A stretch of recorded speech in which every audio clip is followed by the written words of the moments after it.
ओम शांति। तकदीर की तस्वीर बनाने वाले तेरा शुक्रिया अदा करते रहें। हम सब की तकदीर की तस्वीर में भगवान ने बहुत रंग भर दिए। तस्वीर बनाने वाला स्वयं, चित्रकार स्वयं भगवान हमारी तकदीर की तस्वीर बना रहा है। जिस बच्चे की पिता ही तस्वीर बनाए तो पिता तस्वीर कैसे बनाएगा? वो उसमें कोई कमी होगी? कोई कमी नहीं होगी। अच्छी थी अच्छी बनाएगा तस्वीर। वो तस्वीर सबको प्रिय लगेगी, अट्रैक्टिव लगेगी।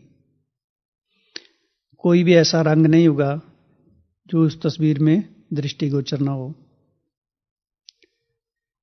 तो हमारी तस्वीर की तकदीर की तस्वीर में बाबा कौन कौन से रंग भर रहे हैं? सर्वगुण संपन्न, 16 कला संपूर्ण, संपूर्ण निर्विकारी, मर्यादा पुरुषोत्तम, अहिंसा परमोधर्म, ज्ञान के रंग, योग के रंग, खुशियों के रंग, सर्व प्राप्तियों के रंग, सर्व खजानों के रंग। तो हमारा जो जीवन है एक विविधतापूर्ण है, अर्थात हर कला से संपन्न है। हर ब्राह्मण का जीवन, हर ब्राह्मण अपने आप में सर्वगुण संपन्न है ही है। लेकिन कंडीशन ये होती है कि हम उसको देख नहीं पाते हैं। हम स्वयं ही सारे दिन में अपने असली अस्तित्व के ऊपर, अपने असली स्वरूप के ऊपर अनेक प्रकार के आवरण चढ़ाते रहते हैं, पर्दे लगाते रहते हैं, जिससे हम अपने असली स्वरूप को पहचान नहीं पाते हैं, उसका अनुभव नहीं कर पाते हैं, उसका सुख नहीं ले पाते हैं। आज के वरदान में बाबा ने एग्जाम्पल दिया स्वयं का, ब्रह्मा बाबा का, कि आदि स्वंत। आदि में ब्रह्मा बाबा श्री कृष्ण और अंत में प्रजापिता ब्रह्मा। तो बाबा को हमेशा स्मृति में रहता था और उसका नशा, वो खुशी प्रैक्टिकल स्वरूप में दिखाई देता था। तो बाबा कहते, तुम बच्चे भी आदि में क्या थे? देवता थे, अब ब्राह्मण हो। अगर हम सारे दिन में ये दो स्वरूप की स्मृति में रखें तो भी निरंतर नशा, वो खुशी रहेगी, वो स्मृति स्वरूप बने रहेंगे, वो प्राप्तियों की अनुभूति करते रहेंगे। तो इस ब्राह्मण जीवन की हमें तस्वीर स्वयं ही निर्माण करनी है और उसमें इतने रंग भर देने हैं ताकि संसार की आत्माओं को लगे कि यही भगवान के बच्चे हैं, यही ईश्वर तुल्य हैं, बाप समान आत्माएं हैं। और भाग्य की कलम हम सबको बाबा ने सबके हाथ में दी हुई है। लेकिन उस कलम को हम कहां रख देते हैं, ये हमारे हाथ में होता है। कलम, उसमें कलम तो है लेकिन कई बार उसमें स्याही नहीं होती है। कलम मिल गई तो कई बार कागज नहीं होता है। कई बार कागज है तो कलम किसी से मांगनी पड़ती है। मांगनी पड़ती है अर्थात किसी से पूछना पड़ता है, इस समस्या का समाधान कैसे करें या अपनी स्थिति को अच्छा कैसे बनाएं। जबकि ज्ञान तो बाबा ने सबको दिया हुआ है। अर्थात हमने अपने भाग्य की कलम कहीं ना कहीं गवा देते हैं, इसलिए फिर बार बार ढूंढना पड़ता है। तो हमें स्वयं पर ही अटेंशन रखना है कि ये जो जीवन है सारे कल्प में सर्वोत्तम है, ये देवताओं से भी उत्तम है और उसका अनुभव करना है। अभी देवताओं को भी इतनी खुशी नहीं है जितनी ब्राह्मणों को खुशी है। देवताओं को इतना अतीन्द्रिय सुख का नहीं है जितना बाबा हम ब्राह्मणों को गोप गोपियों के रूप में संबोधित करते हैं कि तुम ही वही सच्चे गोप गोपियां हो। लेकिन उसको स्वीकार करना, उसकी गहराई में जाना, उसको महसूस करना, उसके लिए फिर बहुत सारे क्राइटेरिया हैं, परहेज हैं, बहुत सारी शर्तें हैं। क्योंकि खाली सुनने से कुछ नहीं होने वाला है। थोड़ा बहुत तो अच्छा लगेगा लेकिन फिर बाद में वो, बाबा कहते हैं ना, सुनते तो हैं फिर बाद में बोरिंग लाइफ का अनुभव होता है। तो अटेंशन देना है अपने को। लेकिन हमारी आदत पड़ गई है अपने ऊपर अटेंशन देने की बजाय दूसरों पर अटेंशन देते हैं और अपने आप को टेंशन में डाल देते हैं। फिर वही टेंशन हमारी अनेक प्रकार की बीमारियों का कारण बन जाती है। सारे दिन में दुखी होना, बेचैन रहना, खुशी गायब हो जाना, कमजोर अनुभव करना, ऐसे खोया खोया अनुभव करना, बोरिंग अनुभव करना, अर्थात हमारा स्वयं के ऊपर फोकस नहीं रहता है, दूसरों को देखते रहते हैं हम। और दूसरों को देखना भी अच्छी बात है, लेकिन कम से कम अगर हम उनमें अच्छाइयां देखें तो भी हमारी उन्नति हो, विकास हो। लेकिन आदत पड़ी है दूसरों में भी अवगुणों को देखने की, और वो सारे अवगुण हमारे चित्त की वृत्तियों को अशांत कर देते हैं। हमारा मन द्वंद्व में रहता है, हमारा मन दूसरे के प्रति भी नकारात्मक दृष्टिकोण बनाकर रखता है, और वो सारी नकारात्मक ऊर्जा सारे दिन में हम स्वयं दुखी करती रहती है। वो एक अंधकार का रूप ले लेती है, और उसी अंधकार में हम जीने के फिर आदी हो जाते हैं। फिर सोचते हैं ठीक है, जैसे चल रहा है वैसे ठीक है, कौन बना संपन्न, अनेक तरह के विचार हम अपने मन को संतुष्ट करने के लिए अपने आप ही बुनते रहते हैं। उस जाल में हम स्वयं ही फंसते रहते हैं। तो बाबा हमको बहुत सारी युक्तियां बताते हैं जिनसे हम पग पग पर, पल पल, हर सेकंड अपने जीवन को एक श्रेष्ठतम स्थिति का अनुभव कर सकते हैं। तो आज की मुरली पर चिंतन करेंगे, चर्चा करेंगे, देखेंगे होमवर्क क्या है। सारे दिन में सबने किया भी होगा होमवर्क, है ना? तो क्या क्या होमवर्क किया, तो कुछ एक प्रश्नों के रूप में देखेंगे। तो सबसे पहला प्रश्न है आज की मुरली से, श्रेष्ठ स्थिति का आधार क्या है? सोमान में स्थित रहना। अच्छा, दूसरा है फरिश्ता किसे कहते हैं? जो 9 बातें वो वाली है, ठीक है। तीसरा है सोमान में कौन रह सकते हैं? मोहब्बत में रहते हैं। अच्छा, फिर आगे ये भी सब चिंतन करेंगे। फिर चौथा प्रश्न है कौन से सोमान में स्थित रहने से मेहनत मुक्त हो सकती है? मास्टर सर्वशक्तिमान। अच्छा, पांचवा प्रश्न है सर्व संबंधों की अनुभूति कैसे करें? जिस संबंध की जरूरत है उसी अनुसार करें। अच्छा, सदा ओके कैसे रहें? पत्र लिखकर। अच्छा, ठीक है। अच्छा, सबकी दुआएं कैसे प्राप्त करें? सहयोग दे के सबको। और भी प्रश्न बहुत सारे हो सकते हैं, इतने ही बहुत हैं। और एक प्रश्न और है, दुआओं से रिलेटेड ही है। बाबा कहते हैं दुआएं रिसीव करो। केवल दुआएं रिसीव करने से ही संपन्न हो जाएंगे, संपन्न हो ही जाएंगे। बहुत महत्वपूर्ण प्रश्न है। तो दुआएं कैसे रिसीव करें उस कर भी देखेंगे। तो वास्तव में दादी जानकी जी कहा करते थे कि मुझे दुआएं चलाती हैं। दवाइयां काम नहीं करती, दुआएं चलाती हैं। कहते भी हैं जहां दवाई काम नहीं करती वहां दुआएं काम करती है। तो हम सारे दिन में कितनी दुआएं अर्जित करते हैं, सब जानते हैं दुआएं कैसे अर्जित करनी होती है। लेकिन बाबा ने कहा आप दुआएं रिसीव करते नहीं हो, रिसीव नहीं कर पाते। तो क्या कारण है, हम दुआएं रिसीव कैसे करें, कैसे नहीं कर पाते हैं? क्या कारण है? हम सारा दिन में सेवा करते हैं, बाबा की याद में भी हैं, खूब सेवा की, पूरा दिन सफल भी किया, फिर भी दुआओं का अनुभव क्यों नहीं होता है? क्या कारण है उसका? हमारे कारण किसी के संकल्प चलते हैं। हाँ, वो संकल्प भी बाधक बन जाते हैं दुआएं रिसीव करने के। और हाँ जी, देह अभिमान, देह अभिमानी होकर निर्माण नहीं रहते हैं। बाबा ने कई बार मुरली में कहा है केवल एक ही काम करो, दुआएं दो, दुआएं लो। और इसमें सारे सब्जेक्ट आ जाते हैं, है ना? आज बाबा ने कहा मन मनावव होना ही मनोरंजन है। घुमा फिरा के तो याद की यात्रा ही है। तो दुआओं का हमारे जीवन में बहुत बड़ा रोल है, बहुत बड़ा महत्व है। वास्तव में जो दुआएं हम रिसीव नहीं कर पाते हैं अगर सेवा करने के बाद भी, तो कहीं ना कहीं उन सेवा में स्वार्थ छिपा हुआ है। और अगर हमने निस्वार्थ रूप से सेवा की भी है, उस समय हम सोच भी रहे हैं कि ये बाबा की सेवा है, बाबा करवाने वाला है, और उस सेवा में सफलता भी मिली है, तब तक तो दुआएं रहीं, लेकिन उसके बाद भी अगर दुआओं का अनुभव नहीं होता तो फिर मान शान की इच्छा जागृत होती है, विस्मृत हो जाते हैं, क्योंकि सेवाओं में सफलता तो मिलेगी मिलेगी। बाबा ने कहा सफलता तुम्हारा जन्म सिद्ध अधिकार है, हर सूरत में सफलता तो मिलेगी, भगवान का वरदान है वो। लेकिन सफलता के बाद कहीं ना कहीं हमें अहम आ जाता है कि ये सफलता मुझे मिली है, बाबा के माध्यम से मिली है, वो हम भूल जाते हैं। बाबा ने कहा उसको अनुभव अर्थात रिसीव क्यों नहीं कर पाते हो? बाबा ने कहा अपने आप में बिजी हो जाते हो, अर्थात हम फिर अपना एक संसार रचने लग पड़ते हैं।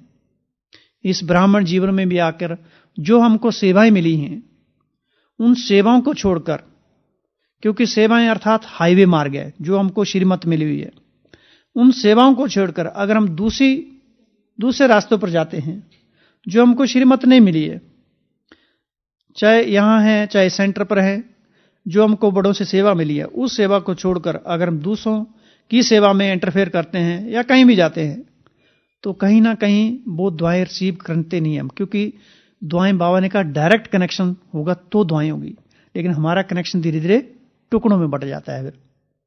फिर सारी जो मन हमारी विचारधारा अपने ऊपर फोकस में हो जाती है कि मैं ही इस सेवा की सफलता का माध्यम बनाऊं, वहां मैं एक अंधकार का पर्दा डाल देता है। उस मैं के कारण फिर हम दुआएं रिसीव नहीं कर पाते हैं, क्योंकि जो मैं है वो फिर केवल मेरे इर्द गिर्द घूम रहा है। उस मैं में क्या चिंतन चलता है? मेरी प्रसिद्धि कैसे हो, मेरी ख्याति कैसे हो, मुझे लोग एप्रिशिएट कैसे करें, मेरी महिमा कैसे हो, या मुझे सफलता ज्यादा कैसे मिले। तो सूक्ष्म रूप से हम फिर दुआओं से वंचित रह जाते हैं। तो कहीं ना कहीं स्वार्थ पैदा हो जाता है, मान शान की इच्छा पैदा हो जाती है, अपने आप को प्रसिद्ध करने की इच्छा पैदा होती है, अर्थात हम अपने लिए खुद ही कुआं खोद देते हैं। इसलिए जो बाबा की श्रीमत मिली है उसी श्रीमत पर चलना, अर्थात हम हाईवे में चल रहे हैं। उसी श्रीमत पर चलना अर्थात हमारा डायरेक्ट परमात्मा से कनेक्शन है, लाइट कनेक्शन है, डायरेक्ट कनेक्शन है, अर्थात सीधी लाइट आ रही है। एक है बाया बाया, है ना, एक है डायरेक्ट, एक है देवताओं के थ्रू भगवान को याद करना, एक है डायरेक्ट याद करना। तो इसमें कहीं ना कहीं हम खुद ही दुआओं से वंचित हो जाते हैं। सेवा कर ली, जैसे बाबा ने आज बताया ना, विदेशियों को 2 प्रकार की सेवा की। कौन सी? एक तो ग्लोबल बुक छपाई, सबकी सब सेवाओं का समाचार एकत्रित करके, ताकि वीआईपी सेवा की जा सके, उसकी वृद्धि की जा सके। और दूसरी सेवा कौन सी थी विदेशियों की? डायलॉग, रिट्रीट, चर्चा। तो उसमें क्या होता है, डायलॉग रिट्रीट जो चर्चा करते हैं, उसमें हम सबके विचार जो है ना वो बढ़ जाते हैं, एक दूसरे के विचारों का आपस में लेन देन करते हैं, तो हमारी बहुत सारी जो अंदर में नसें बंद होती है ना वो खुल जाती हैं।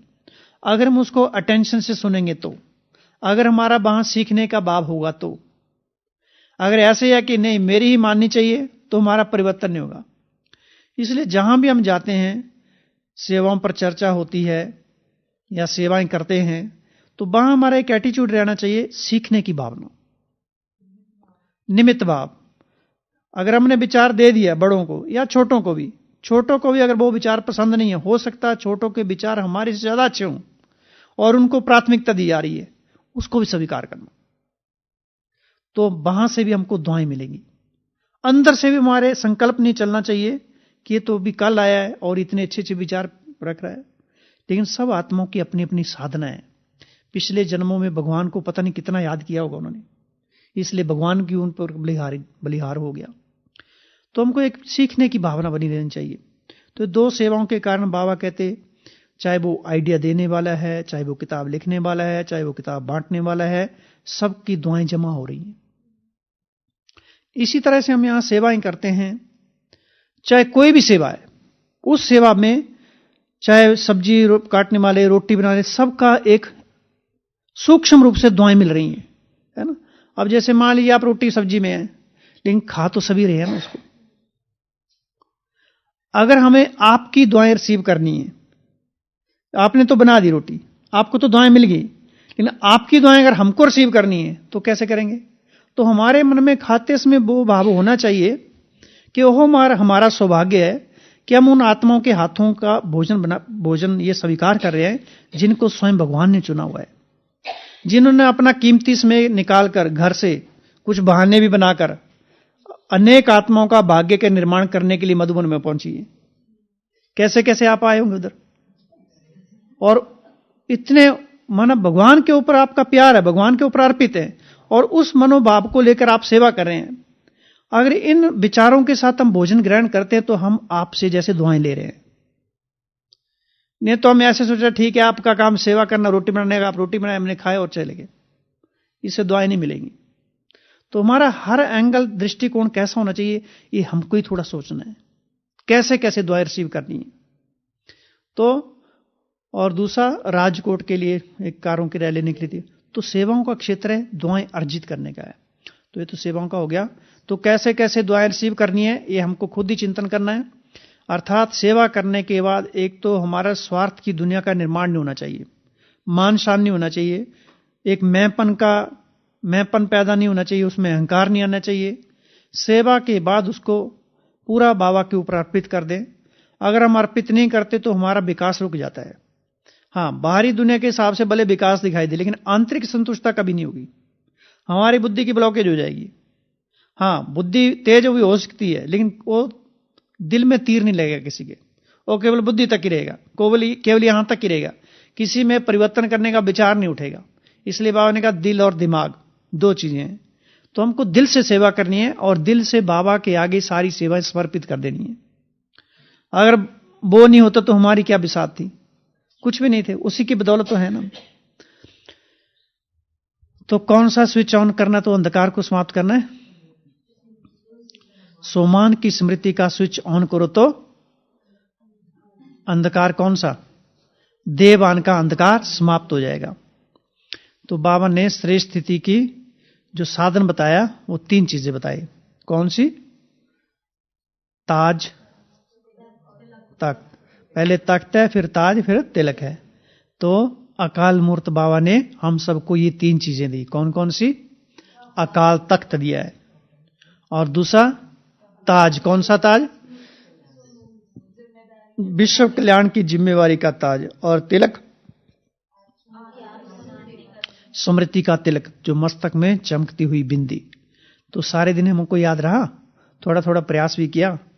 तो श्रेष्ठ स्थिति का ये साधन है। अगर हम अपने तख्त पर बैठे रहते हैं तो, अगर तख्त उसे उतरे तो सारी देवान की सारी स्मृतियां जागृत हो जाती हैं। देवान के सारे संबंध, देवान के सारे संस्कार, वो सारे स्वभाव हमें अंधकार में ले जाते हैं। तो पहले तो अपना आसन ही नहीं छोड़ना है। आदमी की वैल्यू तभी होती है जब तक वो अपने सीट पर सेट है। जैसे सीट से उतरा उसकी वैल्यू कम हो जाती है। तो हमें हमेशा अपने तख्त पर विराजमान रहने की प्रैक्टिस करनी है। ऐसा नहीं है कि हम हमेशा बैठे रहते हैं, या जो सुनाने वाला वो हमेशा बैठा रहता है, विस्मृत हो जाते हैं। इसलिए बाबा बार बार हमको स्मृति दिलाते हैं कि बच्चे हमेशा अपने अकाल तख्त पर विराजमान रहो। तो ये प्रैक्टिस है, ये बार बार इस प्रैक्टिस को करना है, और ये प्रैक्टिस ही हमको धीरे धीरे पक्का बनेगी। अगर आदत नहीं डालेंगे, प्रैक्टिस नहीं करेंगे, तो फिर धीरे धीरे हम कमजोर होते जाएंगे, थोड़ी वो जो शक्ति है वो भी जाती रहेगी। तो पहली प्रैक्टिस करनी है, हमेशा अपने आप को अकाल तख्त सिंहासन पर विराजमान रखना है। दूसरा, हमेशा हमारा एक विश्व कल्याण की बाबा ने कहा जो जिम्मेवारी का ताज। अब ताज तो ऐसा है नहीं कि ताज को हम देख रहे हैं, अर्थात हमारा जो एटीट्यूड है एक यूनिवर्सल एटीट्यूड रहना चाहिए, व्यापक दृष्टिकोण, बेहद का दृष्टिकोण। अर्थात कैसे हम विश्व कल्याणकारी जिम्मेवारी का ताज, अब सारे विश्व में हम तो जा नहीं सकते, तो कैसे? तो बाबा कहते हैं सबसे बड़ी सेवा संकल्पों की सेवा है, सबसे बड़ी सेवा मनसा सेवा है। सारे दिन में बीच बीच में अगर थोड़ा से अब हम टाइम निकालकर थोड़ा अभ्यास करें, सारे विश्व की आत्माओं को अपने सामने इमर्ज करें, उनको शक्ति दे, साकाश दे, अच्छे संकल्पों की खुराक दे, उनमें एनर्जी भरे, ताकत भरे, उनसे प्यार करें, तो जैसे हम विश्व कल्याण की जिम्मेवारी का ताज पहन के रखे हुए हैं। नहीं तो कांटों का ताज सिर पर रहता है। कांटों का अर्थात वही दुख दर्द, पुरानी स्मृतियां, पुराने संस्कार, वही चिंताएं, वही गपशप मारना, वही परचिंतन, कुछ ना कुछ तो मन में चलता रहेगा। तो संकल्पों को, शुद्ध संकल्पों से आत्माओं की पालना करनी है। और ये सारे सूक्ष्म काम है, ये दिखाई देने वाला काम नहीं है। और ये कार्य अगर हम करते रहें तो हमें स्वयं ही अपने आप दुआएं रिसीव कर रहे हैं, ये हमको अनुभव होगा। अगर हमने ये काम ही नहीं किया तो अपने आप से दुआएं नहीं मिलेगी। तो सबसे पहले जो दुआएं रिसीव करनी है वो अपने आप से करनी है। अपने आप से दुआएं रिसीव कब होंगी? जब एक्यूरेट हम, जो हमको होमवर्क मिला हुआ है, कुछ तो कुछ करें उसमें से। अगर उस होमवर्क को हम किनारे रखकर दूसरी बातों में चले गए हैं तो दुआएं कहां मिलेंगी? तो दुआएं सबसे पहले रिसीव स्वयं से करनी है कि जो हमको ये जीवन मिला हुआ है, ब्राह्मण जन्म, दिव्य बुद्धि, पिछले मूल्य में था ना, उस बुद्धि का क्या हम सदुपयोग कर रहे हैं? या उसी बुद्धि को जो भगवान ने दिव्य बुद्धि दी है, उसी बुद्धि के माध्यम से हम दूसरे कार्य कर रहे हैं जो कि मर्यादाओं के खिलाफ है, जिनका उल्लंघन कर रहे हैं? तो सबसे पहले दुआएं हमें विश्व कल्याणकारी की जिम्मेवारी का ताज, अर्थात हमें अपने मनसा संकल्पों से सर्वात्माओं से प्यार करना है। सर्वात्मा में एनर्जी भरनी है, शक्ति भरनी है, ताकत भरनी है। कैसे? अच्छे संकल्प, है ना। तो ऐसे संकल्प, एक टारगेट देना है कि मुझे आज 21 संकल्प करने हैं उन आत्माओं का कल्याण करने के लिए। एक होमवर्क देना है। तो कौन कौन से संकल्प हो सकते हैं? जैसे सर्व आत्माओं का कल्याण हो, और है जी, सर्व आत्माएं सुखी रहें, है ना, शुभ भावना, शुभ कामना, नकारात्मक वृत्तियों से मुक्त हो जाएं, पर चिंतन से मुक्त हो जाएं, इन आत्माओं का भी विकास हो, उन्नति हो। ये आत्माएं परमात्म प्यार से संपन्न रहें, भरपूर रहें, तृप्त रहें। ये आत्माएं सर्व बंधनों से मुक्त हो जाएं। इन आत्माओं को भी पंख लग जाए उड़ने के, ये आत्माएं भी फरिश्ता बन जाएं। तो ऐसे अच्छे संकल्पों की खुराक उन आत्माओं को देंगे तो जैसे उन आत्माओं को देने से पहले हम स्वयं ही ताकतवर बन जाएंगे और उन आत्माओं की सारी ब्लेसिंग हमारी पर बरसेगी। क्योंकि उसके साथ क्या है? उसके साथ ऊपर वाले की ब्लेसिंग है, क्योंकि उसकी आज्ञा के अनुसार हम विश्व कल्याणकारी का ताज पहनकर कार्य कर रहे हैं, उसकी आज्ञा के अनुसार चल रहे हैं। तो ऐसे हमको विश्व कल्याणकारी का केवल स्मृति में नहीं, ताज पहन के रखा हुआ है, वो तो दिखाई थोड़ा दे रहा है। ताज अर्थात ये हम अपने जो मन बुद्धि में कौन कौन से संकल्पों की रचना अन्य आत्माओं के प्रति कर रहे हैं। और तीसरा है स्मृति का तिलक। तो सारे दिन में हमने तिलक कितना लगा के रखा, अर्थात स्वयं को आत्मिक स्मृति में कितना समय टिका के रखा है। स्वयं को आत्मिक स्मृति में टिकाकर रखना अर्थात दूसरों को भी आत्मिक दृष्टिकोण से देखने का रास्ता क्लियर होना। अगर सारा दिन स्वयं की देह का ही चिंतन करते रहते हैं, देह के स्वभाव संस्कार में अटके हुए हैं, तो दूसरों को आत्मा कहां देखेंगे? दूसरों को भी देश के संस्कार हमको अट्रैक्टिव करेंगे, दूसरों की बातें हमको प्रभावित करेंगी, दूसरों का देह प्रभावित करेगा, संबंध प्रभावित करेंगे, क्योंकि सारा दिन हमारा चिंतन तो वही चल रहा है। तो सारे दिन हम कितना थोड़ा सा भी तो एक टिमटिमाता दीपक भी, तो कुछ तो दीपक में रोशनी होनी चाहिए ना। परसों था ना मुरली में, साकार मुरली में बाबा ने क्या बोला था दीपक के बारे में? साकार मुरली में, हे दीवे है ना, कितने अच्छे महावाक्य थे। तो कितनी अच्छी अच्छी बातें बाबा बताते हैं। फिर उसी मुरली में था, शायद कल की मुरली में था, रात को जागकर भी आत्मा की धुलाई करते रहो। कितने अच्छे महावाक्य थे ये, कितना सहज और सिंपल, लक्ष्य सोप से उसकी धुलाई करते रहो। तो इतना सिंपल और भगवान ज्ञान देता है, इससे सहज क्या चीज हो सकती है। कल तो पूरी तरह धुलाई कर दी हम सबकी। हाँ जी, सर्जरी भी करी थी, रिफ्रेश कर देते। रिफ्रेश करने के लिए 2 बातें बताई थी। कौन सी? परसों की मुरली में। बड़े लोग भी रिफ्रेश होने के लिए क्या करते हैं? हाँ, 2 बार स्नान करते हैं। तो ऐसे महावाक्य क्या करते हैं? हमारे दिल को एकदम शलनी कर देते हैं, अर्थात दिल में जो मैल है ना उतर जाती है वो। तो सिंपल और सहज तरीके से बाबा हमको अपना ज्ञान हमारे सामने रख रहा है। कितनी अच्छी बात है। कोई संस्कृत के श्लोक नहीं है, कोई ऐसा नहीं कि बड़ी लंबी चौड़ी हमको अंग्रेजी पढ़नी है, शास्त्र पढ़ने हैं। कितना सहज और सरल तरीके से। तो स्मृति में हमारे कौन कौन सी बातें घूमती रहती हैं, अर्थात हमने अपने तिलक को हमेशा एक जागृत करके रखा हुआ है, स्मृति का तिलक। तो इन 3 चीजें थी अपनी स्थिति को श्रेष्ठ बनाने के लिए। बाबा ने कहा अकाल तख्त नशीन और विश्व कल्याण का जिम्मेवारी का ताज और स्मृति का तिलक, ये चमकती हुई बिंदी सदा दिखाई देनी चाहिए। ऐसी सभा ना सतयुग में हो सकती है ना कलयुग में हो सकती है। ऐसी सभा कितनी अच्छी है। ये संगम युग की सभा है जिसमें स्वयं भगवान बैठा हुआ है। सतयुग और कलयुग में भगवान थोड़ा मिलेगा उधर, भले याद करेंगे कलयुग में लेकिन उपस्थित थोड़ा नहीं होगा, ना वो स्वर्ग में होगा। तो देव आत्माएं भले उधर मिले, देवात्माओं का साथ होगा लेकिन परमात्मा का साथ अभी है। तो ऐसी सभा कैसी लगती है, कितनी प्यारी सभा लगती है। ऐसी सभा कैसी है, साधारण सभा नहीं है, फरिश्ता सभा है, फरिश्ता मूर्त, फरिश्ता सूरत। तो सभी फरिश्ते बैठे हैं ना, है ना, सबके मुस्कुराते हुए चेहरे, है ना, एकदम चमकीले दांत दिखाई दे रहे हैं सबके। अब बोलने के बाद खुले, पहले नहीं खुले थे। तो ये सब फरिश्तों की सभा है। तो अपने आप को फरिश्ता अनुभव करने के लिए बाबा ने कहा अगर फरिश्ता स्थिति है तो कैसे दिखाई देंगे। फरिश्ता अर्थात वो सर्व के होते हैं, एक दो का नहीं है, अर्थात यूनिवर्सल एटीट्यूड, वसुदैव कुटुंबकम की भावना, हद का नहीं है, तेरा मेरा, अपने में बुद्धि नहीं है, पूरा संसार ही अपना है। कोई कैसा भी है सबके प्रति, हाँ कोई अपने संस्कारों से अगर तंग हो रहा है उसके प्रति भी अच्छा सोचना है, क्योंकि बेचारा छोड़ ही नहीं पा रहा, अपने संस्कारों से मुक्ति नहीं हो पा रहा है, ताकत ही नहीं है। तो सबके प्रति शुभ भावना जो कहा माता जी ने, बहन जी ने। तो फरिश्ता सर्व का होता है, एक दो का नहीं है। फरिश्ता अर्थात बेहद की, दूसरा पॉइंट, 9 पॉइंट है इस कुंडली में, और उसके अलावा और भी बहुत सारे पॉइंट हैं, वो बाद में याद करेंगे। तो फरिश्ता अर्थात एक तो सर्व का होता है, एक दो का नहीं है। दूसरा फरिश्ता अर्थात बेहद की दृष्टि, बेहद की वृत्ति, बेहद की स्थिति। तो इन तीनों चीजें हमारी बेहद की होनी चाहिए, दृष्टि भी बेहद की, वृत्ति भी बेहद की, स्थिति भी बेहद की। तीसरा फरिश्ता अर्थात सर्व आत्माओं को बाप का मैसेज देने वाला है जी। हाँ वो अगला पॉइंट, क्रमबद्ध याद करने हैं, ऐसे वैसे भी कर सकते हैं, लेकिन इससे क्या होता है ना, अटेंशन रहता है बुद्धि से।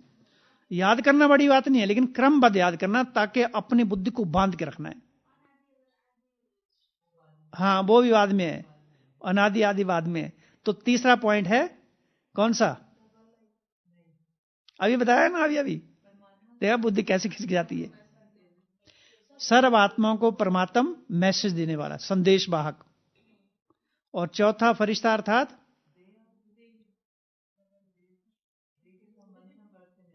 डबल लाइट, दे और दे के संबंध से न्यारा। और पांचवा फरिश्ता अर्थात अब इन भाई जी का इनका आया फरिश्ता अर्थात सर्व के संबंध एक बाप से जुटाने वाला। अगला फरिश्ता अर्थात छठा, हाँ अपने आदि और अनादि संस्कार सहज ही अनुभव करने वाला। नेक्स्ट फरिश्ता अर्थात सदा उड़ती कला वाला। नेक्स्ट फरिश्ता अर्थात चलन और चेहरे से सबको बाप समान अनुभव कराने वाला। लास्ट फरिश्ता अर्थात ये बुद्धि को काम देना, भले हमारा परिवर्तन हो नहीं हो, कम से कम बुद्धि तो बैठना तो चाहिए पहले कम से कम। स्कूल में बच्चे कैसे पढ़ते हैं, तो हमारी वही तो लाइफ है, स्कूल वाली तो लाइफ है। अगर हम सोच रहे हैं कि हम बड़े हैं, अपने आप को तो बड़ा समझना ही नहीं कभी भी, हमेशा छोटे बच्चे। छोटा बच्चा कैसे सीखता स्कूल में, कितनी जोर जोर से कविता पढ़ता है, वो एक भी अक्षर नहीं छूटने पाए। तो हम भी वैसे छोटे बच्चे हैं, बाबा के छोटे छोटे बच्चे, छोटे छोटे स्टूडेंट हैं। और छोटे बच्चों पर माँ बाप का बहुत प्यार रहता है, और जो अपने आप को बहुत होशियार समझते हैं तो टीचर उन पर ध्यान भी नहीं देता है। तो बाबा के सामने हमेशा छोटे बच्चे। तो लास्ट वाला फरिश्ता अर्थात कौन सा था, ना ना ना, निमित्त भाव, निर्माण भाव, और तीसरा नहीं, तीसरा ना नहीं था, सर्व का कल्याणकारी। तो छोटे बच्चों की तरह पहले मुरली को याद करना सीखना है। तो 9 बातें फरिश्ता की थी, तो किसको याद होगी सारी, बताओ अभी, जो सारी की सारी याद होगी। यही काम करना अपने को, भले हमारा योग लगे नहीं लगे, कम से कम पहले 9 बातें याद रखेंगे तो हमारा मन बुद्धि एनर्जी से भर जाएगा। एक जो खुशी होगी ना, उस खुशी में बाबा की दुआएं समा जाएंगी। सबसे पहले अपना मन ही संतुष्ट हो जाएगा कि मैं बाबा का दिया हुआ वर्क याद कर रहा हूं, और वो वाइब्रेशन धीरे धीरे हमें परिवर्तन की तरफ ले जाएंगे। वो वाइब्रेशन हमारे में एनर्जी भरेंगे, ताकत भरेंगे, खुशी भरेंगे। तो सबसे पहली बात थी फरिश्ता अर्थात जो सर्व का होता है, एक दो का नहीं है। दूसरा फरिश्ता अर्थात बेहद की दृष्टि, बेहद की वृत्ति, बेहद की स्थिति में रहने वाला। तीसरा फरिश्ता अर्थात सर्व आत्माओं को परमात्मा का मैसेज देने वाला। चौथा फरिश्ता अर्थात सदा डबल लाइट रहने वाला। पांचवा फरिश्ता अर्थात सर्व का रिश्ता एक बाप से जुटाने वाला। छठा फरिश्ता अर्थात अपने अनादि आदि संस्कार से क्या करने वाला,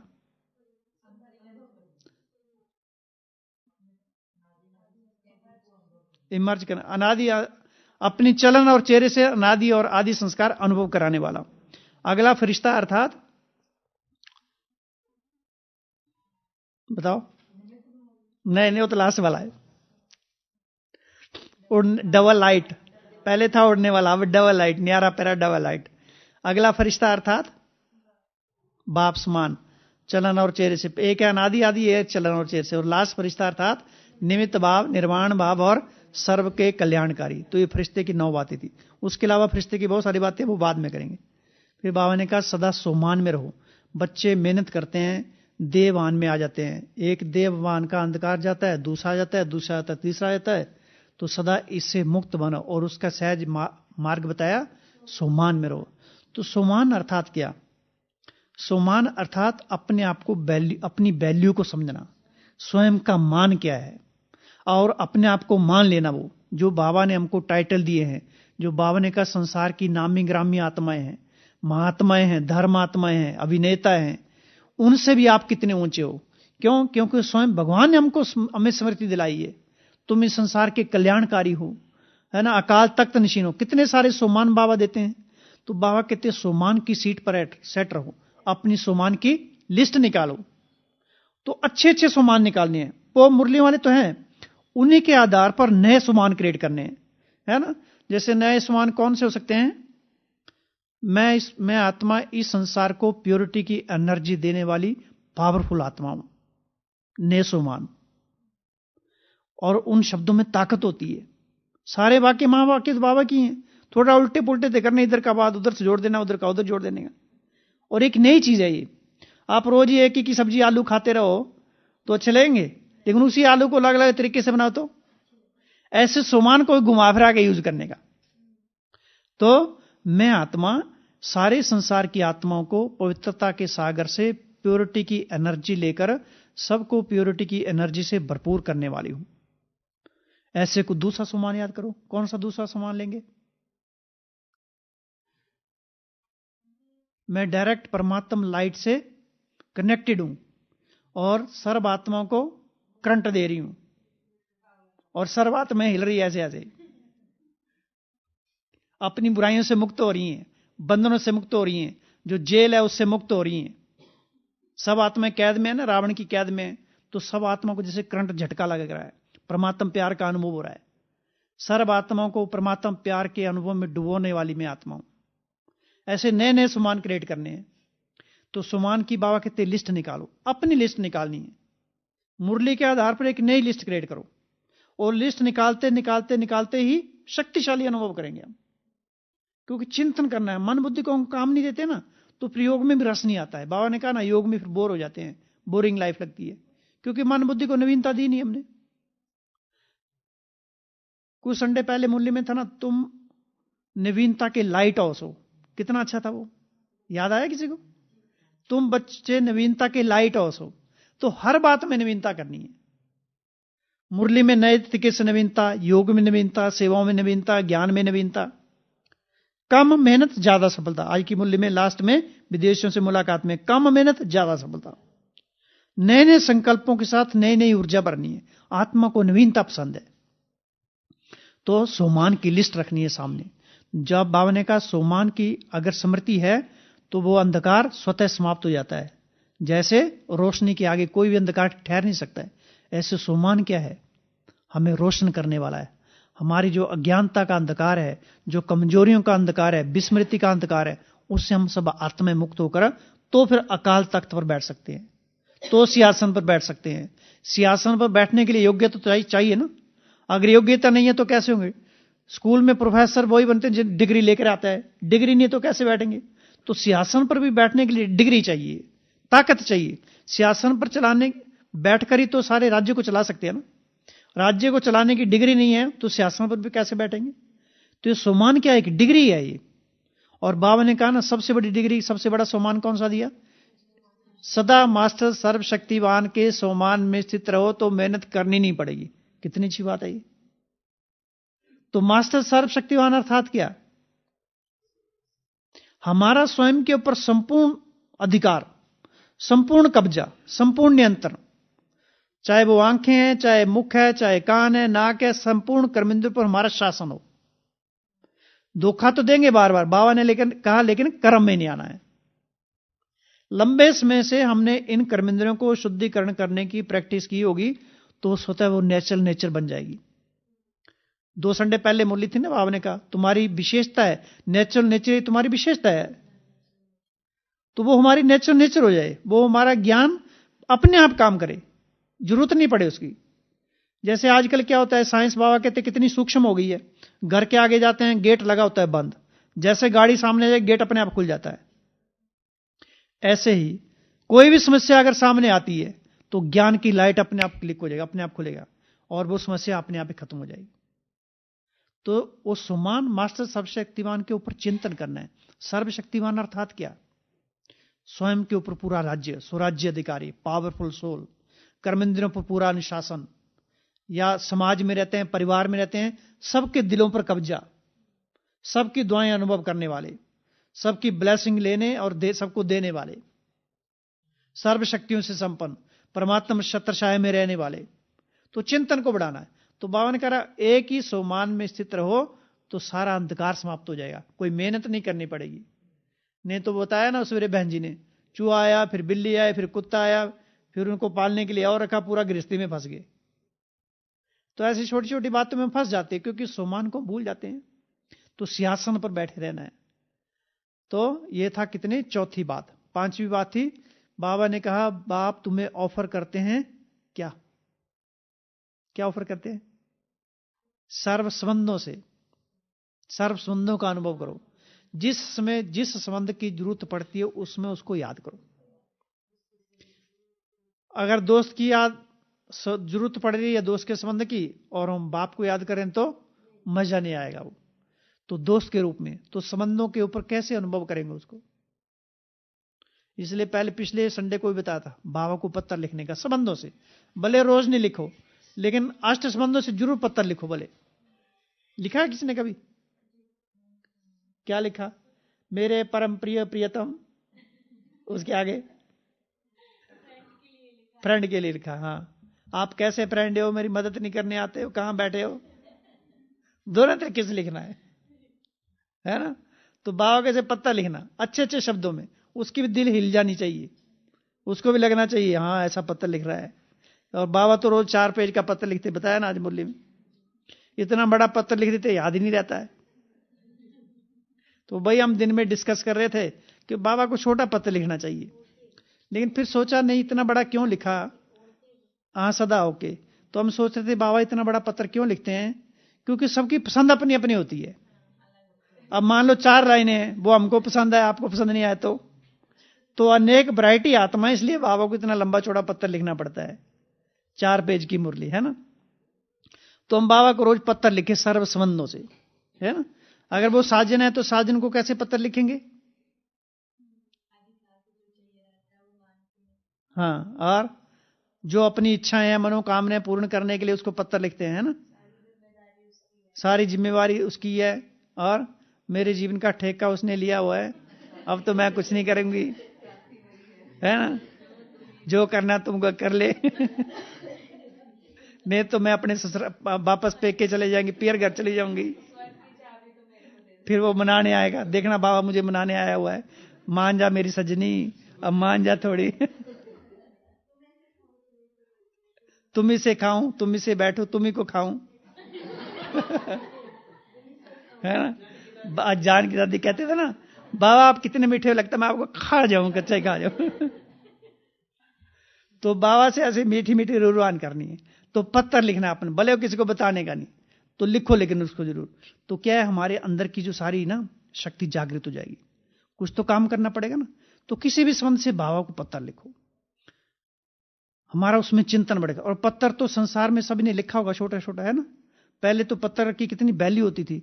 घर में पत्र आता था तो माँ बाप बेटे का पत्र 10 बार पढ़ते होंगे। अगर उनको पढ़ने नहीं आता तो पड़ोस में जाकर पढ़ाते थे। और अभी की तो क्या, व्हाट्सएप में हाथों हाथ चला जाता है। व्हाट्सएप में मजा भी नहीं आता मैसेज पढ़ने में, है ना। और व्हाट्सएप में तो तुरंत अगर जवाब आ भी जाता ना तो उसी में हो जाता है। लेकिन पत्र का जवाब कितने दिनों बाद आता था, तो एक इंतजार रहता था। इंतजार का क्या होता था, एक कशिश रहती थी। माँ बाप की तरफ उनकी याद आती थी, बेटे का पत्र कब आएगा उसका इंतजार रहता था। उसमें कितना मजा होता था। और अभी आप सारा इसने सत्यानाश ही कर दिया व्हाट्सएप ने। लेकिन बाबा ने कहा तुम तो संकल्प करते हो बाबा, तो कंप्यूटर 1 सेकंड में पहुंच जाता है। हाँ, तो छप जाता है वो। तो ऐसे बाबा को सर्व संबंधों से पत्र लिखना है। पत्र लिखने हम अपने मन की भावनाओं को पत्र पर उकेर सकते हैं, ताकि वो भावनाएं हमको भी पता चले। क्योंकि बहुत सारे विचार सारे दिन में हम करते रहते, भावनाएं हमारी दबी रहती हैं। और नए नए हम पुराने विचार देते रहते हैं तो और नीचे चली जाती हैं। इसलिए अच्छे अच्छे विचार देंगे, अच्छे अच्छे लफ्जों से बाबा को पत्र लिखेंगे तो हमें अपने ही खजानों का पता चलेगा कि हमारे अंदर कितनी क्षमता है। हमें अपनी शक्तियों का भी जानकारी नहीं है इतनी, तभी तो खुशी नहीं रहती है। हमारे पास कितना धन है उसका पता ही नहीं है। आज बाबा ने स्लोगन में क्या बताया, धन से याद आया ना, क्या बताया, कुछ तो बताया है तो बहुत अच्छा, लेकिन क्या वो पता नहीं, वो बात मत पूछो। जिनके पास डैश डैश है वो डैश की, उन्हें डैश की डैश होती रहेगी क्या। जिनके पास ज्ञान का अथाह धन है उन्हें डैश होती है, डैश की डैश होती है, संपन्नता की अनुभूति होती है। तो कितनी बड़ी बात है। देखो सारी मुरली का एक ही सेंटेंस में सार है। जिनके पास ज्ञान का अथाह धन है उन्हें संपन्नता की अनुभूति होती रहती है। तो सारे दिन में हम धन कहां इकट्ठे, वही ना बताया कि हमारे पास है सब ऑलरेडी चीज, लेकिन हम कहां रखा उसका पता नहीं है। पहले बताया ना, ये भगवान का दिया हुआ तो सब कुछ है, लेकिन रखा कहां उसका पता नहीं है। तो सचमुच हम सबके अंदर सारी योग्यताएं हैं, वो सारी क्षमताएं, सारी शक्तियां हैं, लेकिन हम स्वीकार नहीं कर पाते, क्योंकि दूसरी बातों में हमने अपने आप को बांध के रखा हुआ है। छोटी छोटी बातों में हमें हमेशा हायर कॉन्शियसनेस में रहना है, ऊंचे से ऊंचे सम्मान में रहना है। अपने आप में अंदर जो गिल्ट कॉन्शियस है, छोटी छोटी बातें में उनके बारे में सोचना छोड़ दो। नहीं तो छोटी छोटी बातों में अपनी कमजोरी के बारे में चिंतन करते रहेंगे, या मुझे याद नहीं आता है, मुझे ज्ञान याद नहीं, मेरा योग नहीं लगता है। छोड़ दो इसको, नहीं लगता तो नहीं लगा, क्या करेंगे। योग अपना मुरली पढ़ो, उस समय टाइम सफल करने का है। और योग ऐसा नहीं कि हमको कि उसी समय हमको योग लगना। बाबा ने कहा तुम्हारा जीवन ही योगी है, लेकिन प्रैक्टिस तो करनी पड़ती बैठ के भी। तो कहां थे, पत्र लिखने, पत्र ज्यादा लंबा ही लिख दिया।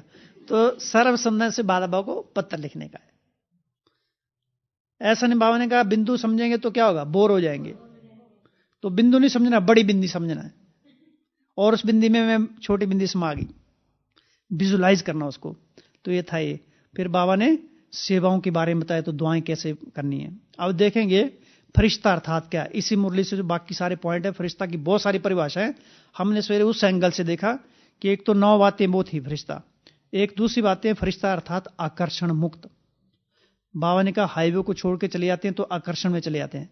तो किसी के आकर्षण में आकर्षित नहीं होना, चाहे वो विशेषताओं का आकर्षण हो सकता है, चाहे वो नकारात्मक वृत्तियों का आकर्षण हो सकता है, कोई भी आकर्षण से मुक्त, आकर्षण से परे। तो फरिश्ता अर्थात आकर्षण से परे। दूसरा फरिश्ता अर्थात दुआओं की ब्लेसिंग अनुभव करने, दुआएं प्राप्त करने वाले, ब्लेसिंग अनुभव करने वाले, सारे दिन में दुआएं लेने वाले भी, दुआएं देने वाले भी। तो देखना है क्या ये हमारा ऐसा ग्राफ बढ़ता जा रहा है। तीसरा फरिश्ता अर्थ सदा कंपनी, बाप की कंपनी में रहने वाले और बाप को कंपेनियन बनाने वाले। बाबा ने कहा ना, सेवा में साथ और स्थिति में साथी है। वो उल्टा बोल दिया हमने, क्या है बताओ एक्यूरेट। सेवा में साथी, स्थिति में साथ, है ना। चलो दोनों भी कैसे भी चलेगा, चल जाएगा। किसी भी तरीके से साथ में रहना चाहिए। तो कंबाइंड बाबा से रहना, है ना। फिर चौथा फरिश्ता अर्थात कंबाइंड कंपनी कंपेनियन, ये हो गया। चौथा फरिश्ता अर्थात डांस करने वाले। बाबा ने बोला ना, डांस करने वाले, सदा हल्के उड़ते हुए फरिश्ते। तो सदा डांस करते अर्थात हमेशा मौज में रहने का, आनंद में रहने का। जितना हम कर रहे हैं ना, ये भी बहुत कर रहे हैं। भले सारे दिन में थोड़ा सा ही पुरुषार्थ कर लेना, तो भी अपने आप को सुना, ओ सब आगे इतना भी पुरुषार्थ हमने कर लिया। भले 2 ग्राम ही किया तो सही ना। उनसे तो अच्छा संसार की आत्माओं से देखो कितनी खुशी हो रही है। तो यही तो फरिश्ते हैं, सदा डांस करने वाले। नेक्स्ट है अपने रमणीक अनुभवों की कहानियां पढ़ने वाले। बाबा ने कहा योग नहीं लगता तो क्या करो, अपने जीवन के रमणीक अनुभवों की कहानियों सामने लाओ। अभी आप यहां बैठे, हम सभी यहां बैठे हैं, स्मृति लाओ, पहली बार जब इस हॉल में बैठे थे तो क्या क्या देखा था, उसमें कैसे कैसे विचारे थे। हाँ, तो कैसे स्मृति आएंगे। तो हम भाई आज सोच रहे थे, हम 95 में तो ज्ञान में आए, लेकिन 97 में इस हॉल में दादी चंद्रमणि से और दादी प्रकाशमणि जी से मिले थे। तो वो यहां सोफे पर बैठे थे और यहां सामने हम बैठे थे, तो सारी स्मृतियां वो याद आ रही थी। उन स्मृतियों में ताकत है। फिर मेडिटेशन हॉल में कब बैठे थे, 97 मार्च में, तब उषा बहन जी ने क्लास कराई थी, तो उसमें ड्रामा के ऊपर क्लास कराई थी, तो थोड़ी सी स्मृतियां आई वो, तो सारी जैसे उस कालखंड में जाने से सारी शक्ति आ गई, वो सारी एनर्जी बढ़ गई।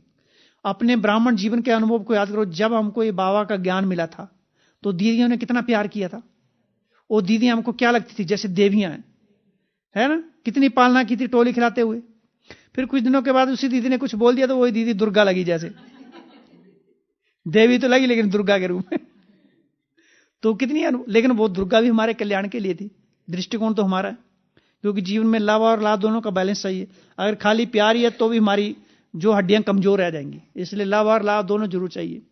तो फरिश्ता अर्थात सदा डांस करने वाले, अर्थात नेक्स्ट फरिश्ता अर्थात अपने जीवन के रमणीक अनुभव की कहानियां पढ़ने वाले।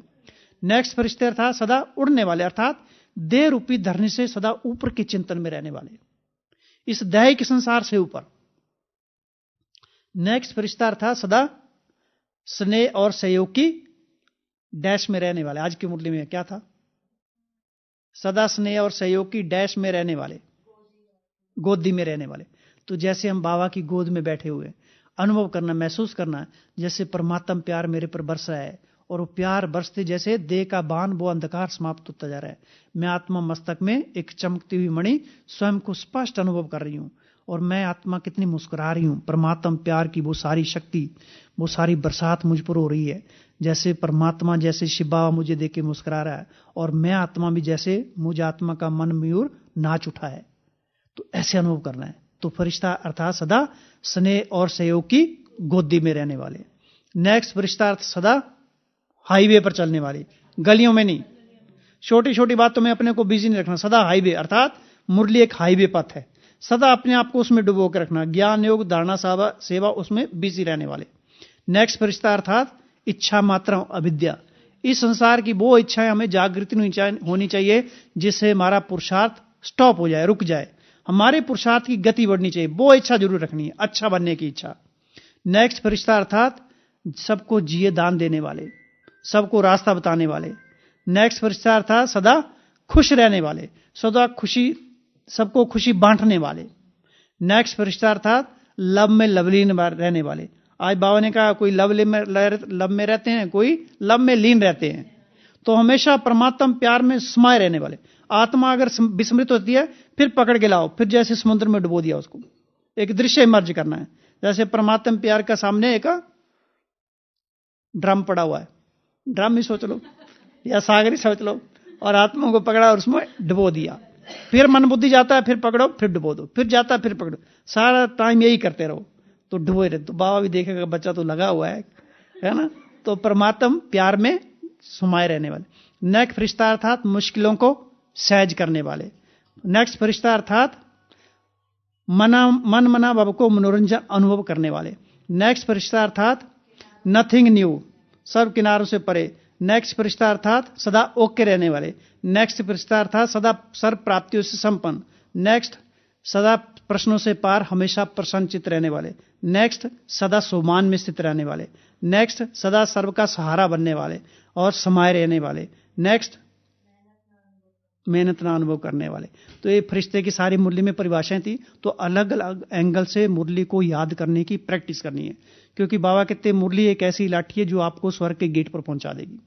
और अंत में यही महावाक्य में काम आएंगे, ज्ञान के संस्कार डालेंगे, वो ही संस्कार हमें अंत में हमारा कल्याण करेंगे।